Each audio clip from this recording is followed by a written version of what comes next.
Hey, good morning, everybody. This is Pastor JC coming at you live on this fine Tuesday morning. It is beautiful outside, and it's a great day here in Florida. I know that a lot of my north friends are dealing with snow in mid-April, but that's craziness. What is that? You need to move down here. Get down here to Florida. As I was going through this past week and past weekend and enjoying time with family and friends and spending time just reminiscing and fellowshipping, I was reminded of a sermon that I preached several years back entitled Cockroaches and Compromise. And at the time, I had a gentleman in my church. He has since gone home to be with the Lord, but he came up to me after service and he's like, "Pastor, I've heard ministers preach on a lot of things,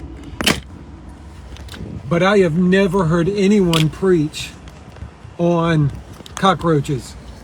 And I thought, well, now you have. Now you have. Sorry, my phone fell. Well, now you have. And it kind of came out of a real life situation I was going through at the time. My wife and I owned a home in Deltona, and we rented it out and had tenants. And as the landlord, it was my responsibility to take care of it. I had a lady that had lived in the house, rented it from us for about 4 years. She would frequently send me pictures just to keep me updated on how the house was and everything. And I thought she was a great tenant. I thought she was really taking care of my property because the pictures she sent me were very strategic pictures of strategic places. And when she moved out, and I got in the house, I realized she had allowed the house to basically be trashed. Not only had her kids written all over the walls, not only was there things ground into the carpet that I couldn't even recognize and I wasn't going to smell, but everywhere I looked, there were cockroaches and traces of cockroaches.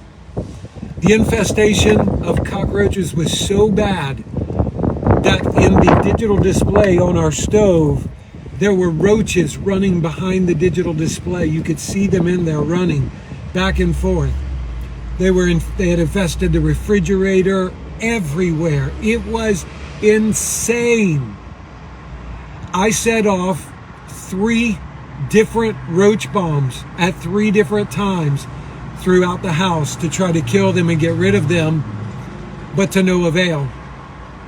And then after that, I had a professional come in 3 different times to spray to try to get rid of them. And finally, he found the main nest hidden under some carpet in a back bedroom.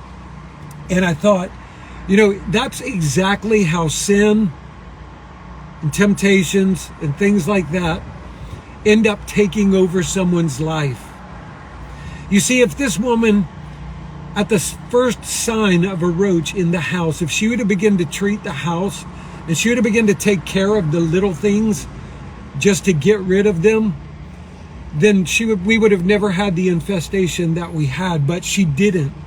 She let them go. And once one roach was there, then 2 came, 3. They had babies, and now over and over and over and over again the process went because there was never any care taken to get rid of them. They were just allowed in. They were just allowed to be a part of the house. They were just allowed to infest and take over the house. And I just want to share with you this morning that is exactly how sin is in our house, in the temple of the Holy Spirit that we are. If we allow one little teeny tiny sin, it may seem insignificant. It may seem like it's not hurting anybody. It may seem like you even need it there. But the truth is, if you let one, before you know it, your whole life is going to be infested with sin. And your lifestyle is no longer going to be about glorifying God. It's going to be all about you. And so I tell you that today to tell you this: take care of the little things. When hurt comes in, don't let it stay there. Take care of it. Terminate it, exterminate it in your life. When offense comes in, Terminate it. Don't let it stay there, because if you let one offense stay there, another will come in, and then another and another and another, until you are so offended and hurt you don't want anything to do with God or his people. Temptation, sin, little things that you think don't matter, don't let them stay in your heart, in your life. They will infest you and they will destroy you. I'm telling you this. Take care of the temple of God that is you. It's important. It's important for us in this day and age, in this world in which we live, to make sure that we keep the house of God clean. So don't let cockroaches and compromise into your life today. Stand up. Be the man of God. Be the woman of God who says no. I love you. I'm praying for you. God bless you today. Take care.